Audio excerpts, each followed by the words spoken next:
நான் தான் உங்கள் தாய் கழுவி வந்திருக்கேன். இல்லை கொஞ்சம் கவனிங்க அப்பு. வியட்நாமில் ஒரு கொடூரம் நடந்திருக்கு அப்பு. நம்ம ஊரில் வீட்டு பிள்ளையா வளர்க்குற 400 பூனைகளை அங்கே கறி கடைக்கு கொண்டு போக திருடி வச்சுருந்தாங்களே. நல்ல வேலை அங்கே இருக்கிற போலீஸும் இந்த விலங்கு நல அமைப்பும் சேர்ந்து மொத்தமாக மீட்டுட்டாக. இல்லை இதை பார்க்குறப்பவே ரொம்ப கஷ்டமாக இருக்குல்லடே. ஆனால் நம்ம ஊரை நினச்சே எனக்கு ரொம்ப பெருமையாக இருக்குடே.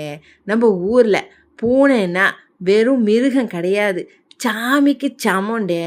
குழந்த போல் வளர்க்குறாக. இல்லை நம்ம ஊரில் பூனை குறுக்க போனால் சகுனம் பார்ப்பாங்கத்தேன். ஆனால் அது பசிச்சா முதல்ல பாலும் சோறும் வைக்கிறது நம்ம ஆளுக்குத்தேன். வண்டியில் அடிபட்டா கூட ஹாஸ்பிட்டல் தூக்கிட்டு ஓடுற மனசு நம்ம ஊருக்கார பயலுக்கு இருக்குடே. இல்லை அங்கே பூனையை கறியாக பார்க்குறாங்க. ஆனால் நம்ம ஊரில் அதுக நம்ம வீட்டு பிள்ளைங்கடே. இல்லை உங்களுக்கு எங்கள் சேனல் பிடிச்சிருந்தே லைக் பண்ணுங்கள், ஷேர் பண்ணுங்கள், மறக்காமல் சப்ஸ்கிரைப் பண்ணிடுங்க. இல்லை அம்படி தானே சொல்லிவிட்டேன் போங்கடே.